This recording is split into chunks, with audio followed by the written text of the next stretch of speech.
up, Mr. fucking Desert Dime? What is going on, guys, and welcome back to another video. As you see right now, we're not out and about, we're not in the desert, we're not in the garage, we're actually in a living room next to an artificial Christmas tree. And that is because I wanted to, one, do something a little different, and two, if you guys follow me on Instagram, you know that we have a desert trip coming up this weekend in a few days, and I need to pre-record some videos to put out while we're gone. So what I thought I would do is do like a Q&A style kind of video with you guys. If you follow me on Instagram again, you will see that I put on my story the little question box for you guys to ask questions to me, and I'm going to go ahead and reply to some of those questions today. Now, before we hop into this, I know it's really last minute, but if you guys don't follow me on Instagram, we do have a desert trip coming up this weekend. Well, by the time this video goes out, this is coming out Thursday. The trip starts tomorrow on Friday, and it goes overnight into Saturday, and some of the guys might even stay till Sunday. So if you guys are seeing this on Thursday and you want to come out tomorrow, feel free to come out, check my Instagram. The post is pinned on my page with all the information you need, and I hope to see you guys out there. If you guys don't follow me, go ahead and follow my Instagram because you're going to be missing out on a lot of stuff like these Q&A questions or possible trips coming up in the future in the next few months this season. So go ahead and follow it if you're not already, and if you're not subscribed, I'd really appreciate it if you do. So without further ado, let's go ahead and get into this video. So the first question comes from, and I'm sorry if I butcher your guys' Instagram handles here, I'm going to try my best, but the first one comes from Gage Melts. He says, you've done a ton of functional mods. Any cosmetic mod plans for the future? Okay, so this is something that my group's kind of pointed out to me and I've noticed myself. I really do go after a lot more functional mods and cosmetics. If you look at my truck, it looks like a very standard build. It's a complete stock body, completely stock interior minus the pedal commander and a shift handle. Most of the money goes to functional mods. You have to really look into the wheel wells to see what's going on. So cosmetic mod plans for the future. Yes, there are plans of cosmetic mods in the future, but nothing crazy, nothing too drastic, maybe just some lights, and those still do provide some function. The only things, I really go after functional mods because I don't want to upset anybody here, but I don't want to be a poser. I don't want to put mods on my truck that it doesn't need to perform better, if that makes sense. So everything I do is to make the truck perform better. The only cosmetic mods that I see coming in the future would probably be lights, like chase lights so people can see me through the dust. Still maybe not even front lights because I don't do a lot of off-road riding at night because I'm usually at the campfire and I'm drinking. I don't want to be drinking and driving. So I guess the only cosmetic mods I have in mind right now would be just some chase lights. Next question is from Carlosio308. He says, what are you planning to do to your truck now that you've made it to mid-travel? Future plans for truck? Right now, the plans are, and keep in mind, my plans are constantly changing. I can have a full long-term plan set up one day, and then a week or two from then, it could change like that. Life's always changing, life's always evolving, new factors come into play, and plans change. So right now, if you've been following along the past few months on the channel, you see that I'm on the journey to build the best mid-travel setup and kind of figure out what the best mid-travel setup is for a Tacoma. I'm still sort of on that journey right now. The front end, completely dialed. I don't see anything else really that I'm going to do to the front end for now. My main focus is going to be finishing up the rear end, which might be changing out the leaf springs for a different leaf pack, adding a bump stop, and then maybe shackles and hangers, and maybe switching that 12-inch shock I have to a 14-inch shock. So that's pretty much the short-term future plans right now, to finish the best mid-travel Tacoma build, and then probably sit on that for a while and just really enjoy it for, again, plans always change, but I want to try to enjoy it for a few years, and get the use out of it. And then from there, I don't know. I haven't really set up beyond that as far as the Tacoma goes, but long-term goals are to get the Baja Bug project rolling, like I've been saying for years, and get a full-size truck so I could have a stock daily driving tow rig to carry out these projects to and from the desert and have something reliable to have since I'm off-roading and beating and modifying these vehicles. From the boy GK Taco, one mod you regret doing. I was going to try to do a video like this, mods I regret doing on my Tacoma, but as I started to think about it, there's pretty much no mods I really regret doing on my truck. Maybe there's regrets of brands I've gone with for that specific mod, or a stage that I went to and I should have just bypassed that and went to a bigger stage. For instance, the OEM replacement shocks in the rear of my truck, the OEM replacement Kings. After getting this new setup that I have now, I really wish I just bypassed that completely, skipped that stage, and just went to the setup I have now, because that setup was not handling at all for what I'm doing, and this new setup is amazing. Mods I regret doing. There's a mod I do regret doing, but this was on my old truck, the black 2015 TRD Pro. I had I think it was a 50-inch, Amazon light bar up on the roof. I am never going to be doing that again. I'm never putting a light bar on the roof again. I'm never I didn't buy this one, it was a gift, but cheap Amazon lights, and the mounts I had for that light were just complete ass. So I really regretted doing that. Rest in peace to the black truck. It's dead now because it got totaled, but I'm never going to go back to that. Next question from it's.yves. Will Dime be in Las Vegas for the upcoming Mint 400? Great question, because I have gone to, not the last one, but I think the last 2 or 3 before that over the past few years. But that was because I was with the LASD Motorsports doing their pit crew and their social media stuff. So that was why I was out for the Mint 400. I don't think I would go out to the Mint 400 personally if I'm not with a team doing work out there. It's a really fun event to go to, don't get me wrong. If you've never been, highly recommend you go for the full week of activities they have. But for me personally, since I've been there, done that, I don't think I'm going to go to the Mint 400 unless there is a race team that I'm going out to work with.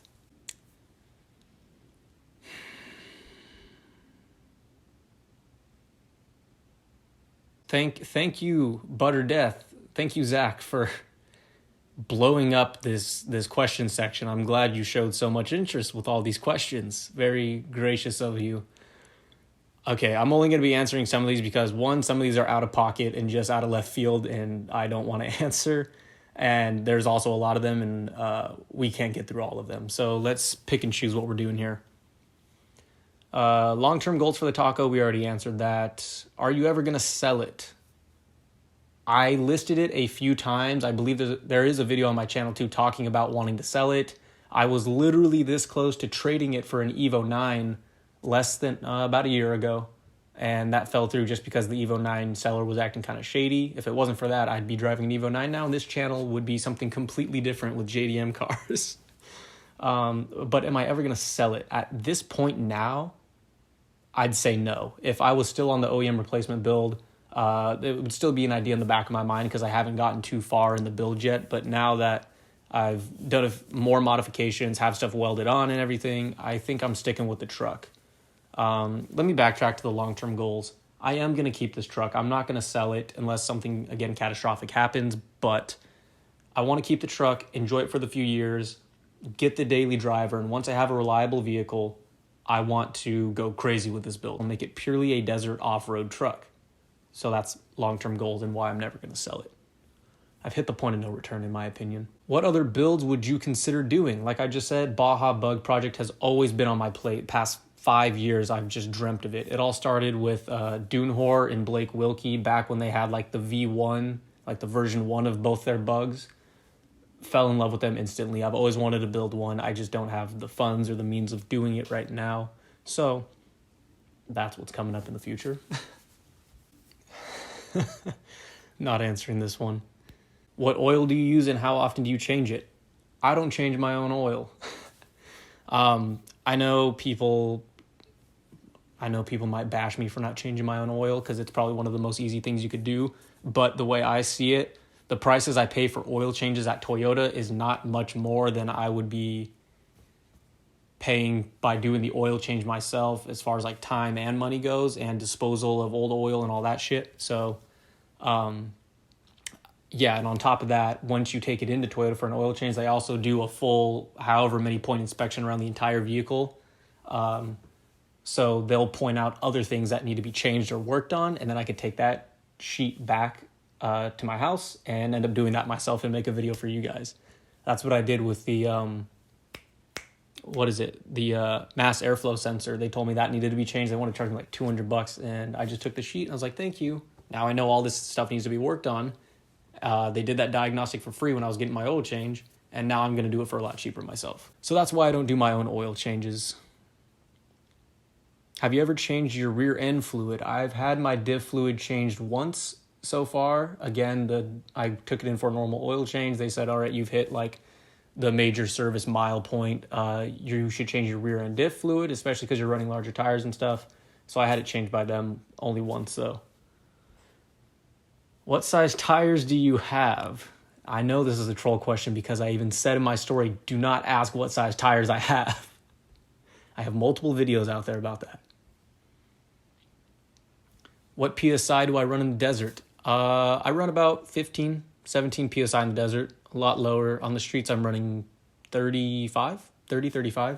So yeah, a lot lower PSI in the desert just for a little more cushion so I don't feel every single rock on the road. And it just feels a lot better off-roading on low PSI. What kind of questions are these, dude? Come on, Zach. Wow, this one cannot be shown on screen at all. Thank you. That one either. I don't even know what that means. Don't know what that means. All right, that's the end of your questions. I feel like you started off with serious ones and then it just took a dark turn, and I'm glad it's over now. All right, next question. Back to its.yves. Will you do a coilover rebuild episode and explain why it is important? No. Maybe. I don't know. I don't know how to rebuild coilovers. I don't know how to rebuild shocks in general. It is something that I've wanted to learn, but I had so much other stuff going on when I got my coilovers rebuilt that I didn't have time, and I just thought it'd be easier to send it in and call it a day. So maybe, honestly, maybe if I find somebody that looks like they're gonna have their shocks rebuilt and they're willing to let me learn on their shocks, yeah, I might do it. And it's important because after so many years, that oil turns to complete garbage and you need to change it for the health of your shocks. And it's also nice to check the internals of your shocks when you're doing that oil change to see if anything is completely just shattered in there and scraping and all that bad stuff. Okay, let's see. Silver Taco 69. I dig it. You should do bump stops in the rear and tune shocks. Fire emoji. Not a question, but I appreciate it. Yeah, like I said, I want to do bump stops, and the shocks are tuned. They're tuned by AccuTune, actually. They have a 3-stage tuning thing where it's like, I forget the name of them. It's Adventure, Dual Sport, and I forget what their third stage is called. But it's essentially like street driving with some off-roading, half off-roading, street driving, and then purely off-roading. I went with the Adventure, which is street driving with some off-roading because, again, this is a daily driver. I drive out on the street for the most part, and I have the adjusters, so I have that ability. I have a range to work in there. So I'm pretty happy with the tune they have on them now. I might want to step up to the dual sport at some point because I'm almost maxing out my shocks on the stiffness, and I might want them a little bit stiffer. But yeah, bump stops hopefully coming soon. Another one from its.yves. Would you rock lights with a laughing emoji? It's hilarious, dude. Rock lights. Dude, I see Cole's truck, Tuscanados, and that thing looks bitchin' with the rock lights on at night. But again, I'm more of a function over appearance kind of guy, so I don't really see a need for rock lights. Maybe if I was like doing a lot of off-roading at night, one, so people could see me, and two, if I were to break something at night and I want to see in the wheel well and not have to mess with a light. But yeah, I see no need for rock lights right now. It would be a cool aesthetic, but just, yes, I would rock them. Probably not anytime soon. Jonathan Riquez? I don't know if I'm saying that right. I'm so sorry. What are some of your favorite spots to off-road? Favorite spot for convenience, Barstow, Apple Valley area, because it's an hour, about 40, 50 miles away. So it's really close, and it's great off-roading. It's where I first started off-roading. It's where I first was introduced to the desert and all that stuff. So it holds a special place in my heart, and it's really close, and it's next to 2 towns, so it's a convenience thing. You know, I can jump in and get some food. I can get some gas. If I break down, I'm not too far from civilization, so it's nice. I really love Ocotillo's desert. The terrain, everything about that desert is just really satisfying to off-road in, whether it's dirt bikes, side-by-sides, trucks. It's just a great desert. Another one from Jonathan Riquez. Do you ever wish you had 4-wheel drive? Yes and no. No, because I know what my build is being built for, and I know where I use it, and I know how I'm using it. And this build and how I use it and where I use it doesn't need 4-wheel drive. So in that sense, no, I don't wish I had 4-wheel drive. What I'm doing with it Perfectly fine with two-wheel drive, don't need four-wheel drive. It's just another thing to break. The yes side of that, do I wish I had four-wheel drive? If it was, again, a different build for different uses, yes. My old truck had four-wheel drive, and there are some times where it's really nice to have four-wheel drive. Like if you're doing overlanding stuff and crawling kind of stuff, maybe more silt and sand stuff, yes, it's really nice to have four-wheel drive. If I ever do another build gauge toward that, like overlanding or some sort of crawling or something, yes, I would want four-wheel drive. But with my build truck I have now, no, I'm fine. Rhino Taco, what's your dream build? I don't know if he's asking specifically about the truck, but again, dream build overall, it's got to be the Baja Bug. I don't know the specifics about it because I didn't want to tease myself and torture myself with planning a whole build in my head and knowing I can't have it anytime soon. But yeah, a Baja Bug pushing some nice power, some nice travel, just something really comfortable. I could go out in the desert and just fly in and possibly even try to find a way to make it street legal too, because I think it'd be sick to rip a Baja Bug around the streets. I don't know, maybe slap a V8 in there just for the sound of it, or maybe go like, what did Dunehor run in his that was gnarly? It was like a Honda Odyssey engine that you can tune crazy to put out some serious power, and it sounds gnarly too. Again, I haven't done too much research into it, so I don't know what I would do with it. There's a lot of different things that would just be super cool. I want to just make it unique and really just one of a kind. Cover Nick 13, will you try to host a local meet in Chino/Chino Hills? Maybe eventually, probably no time soon. I would want to build up a larger, I'd want to build up a larger subscriber base, following base, grow our community a lot bigger here on the channel before I do that, so it would be worth the time. I want it to be an event for you guys. I don't want it to be a parking lot with 14 trucks. Not that I wouldn't appreciate those of you that would come out, but I would want it to be an event. You know, I'd want it to be a fun time and a fun event for everybody. For now, I'm fine pulling up to pre-existing meets like the Toyota Taco Tuesday meets down in Tustin, or again, like I'm doing with the desert this weekend. If you guys just want to come out to something that we're already doing, there's the event, you know, the desert trip's the event, or the meet that's already happening is the event, and then you guys can meet us out there. So no, I probably wouldn't host a meet anytime soon. Again, I'd want a larger following so we could have a lot of people come to it. Chris Muniz 01, what do you think of the 4-cylinder Tacoma for a build, and what are your recommendations? I don't know. I've only seen one, maybe two, actually like off-road in the desert and stuff. Here's the way I look at it. I'm going to kind of broaden this question a little bit. What are your thoughts on less power versus more power in the desert? Because I've had people ask, are you going to supercharge your truck?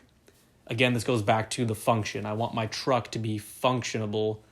There's no point in adding more power, in my opinion, to a truck that cannot use that power in the desert. You know, if my truck is, I can maybe average maybe 30, 40 in the desert, depending on the terrain, you know? If I'm in a wash, I could do average of 50. If I'm going through whoops, I got to slow it down a lot, depending on how deep they are, to 30-ish. So there's no point in having more power if I'm only doing 30 to 50 miles an hour through the desert, right?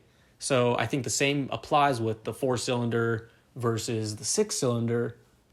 And again, I don't know how much power loss you're getting with this 4-cylinder as far as off-roading goes, but I don't think you need that extra power until your truck can handle it, if that makes sense. So, dude, rock the 4-cylinder. Screw it. Build it up. Off-road with it. Have a great time. You don't need that extra power until your truck can handle it. And I don't know what you mean by what are your recommendations on the build on a 4-cylinder. I'm not sure. Sorry about that one. If you want to elaborate on that, slide in the DMs again, and I'll answer that question. Chad's Taco, buddy, what is up? You say 408 stroker motor, ? Dude, I don't know what that is. I think my previous answer to that previous question might just show why I don't know what that is. Let's look it up. Oh, 408s are the Ford small blocks. Let me look at the specs on this. 450 horsepower, 475 torque. Honestly, if you're asking if I would put that in my truck, maybe one. Well, no, I wouldn't. I wouldn't put it in my truck. And you want to know why? Because I already have an engine I'd want to put in that truck. I don't have it, but I have an engine in mind I would want to put in the truck. If the engine you're talking about is a Ford small block, I'm not going to put a Ford engine in a Tacoma, my guy. Come on. I'd want to put a Toyota/Lexus motor in it to keep it kind of true to its nature.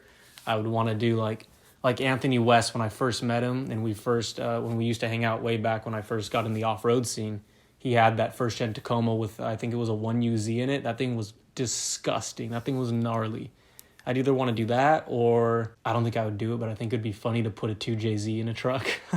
I don't know if the engine bay has the room for that, but I think that'd be funny. Jack T, ever gotten stuck in your pre-runner? Recently got a 2012 4-liter and no issues yet. I've gotten stuck 2 times in that truck. One was years and years ago when I was filming my first ever walk around on the truck, and I was like crawling up sort of like this rocky hill, and the diff high centered on part of it, and it lifted one tire up off the floor, and it wouldn't spin the tires because one was off the floor. So I was just stuck there high centered on the diff till we can get like a rock under the tire, and it propelled me off. Second time was this past King of Hammers. We were out there. If you've ever been to King of Hammers area in Johnson Valley, it's really silty, really, really soft dirt. And I was in my truck, not aired down, with a dirt bike in the bed of my truck. And I, for some reason, was put in the back section of the camp, which was like main road here, like fire roads I could drive on. And they had me right out here, like dead center in the middle. And when I was trying to leave, I had all the weight in the bed of my truck with a dirt bike not aired down. I kept getting stuck, so that we had to have Derek with the Jeep pull me like 4 different times out of the silt into like the fire road so I can get out. Other than that, nope, never been stuck. All right, the last question, and I'm glad somebody asked this because these get under my skin a little. Nothing against you, man, but Lumbre trucks, suspension setup on Tacoma, ? I have like 3 or 4 videos of me doing walkarounds on my truck at different stages of its build. I literally have videos out there answering this question. And this is why I also asked you guys not to ask what my tire specs were. I get asked so many times. The 2 most common questions I get asked, what are your tire specs / size? And what suspension setup do you have on your truck? I have multiple videos of me doing full walkarounds on my truck, and I even have a dedicated tire video now. So those questions shouldn't be getting asked, guys. I have videos for that. If you ask me those questions, I'm just going to send you the link to those videos because I can't keep answering these questions every single day. I appreciate the curiosity and the engagement, but I can't do it. All right, guys, that was the last question. Thank you so much to everybody that participated in this and asked me a question on Instagram for this video. Let me know in the comments if you guys want me to do more of these. If you don't follow me on Instagram, make sure you go follow me on Instagram so you can be a part of these Q&A videos and so you don't miss out on any upcoming trips that we have or any meets that we have. And guys, I'd really appreciate it if you subscribe to the YouTube channel because, again, we are trying to grow this community into something really special, and I'm so excited for the 2023 year we have coming up. So thank you for watching this video. I encourage you to go watch other videos because, again, this isn't a normal video that we usually do. We're usually in the garage wrenching, or we're usually messing around in the desert or off-roading. So go check out some other videos, and I will catch you guys in the next one.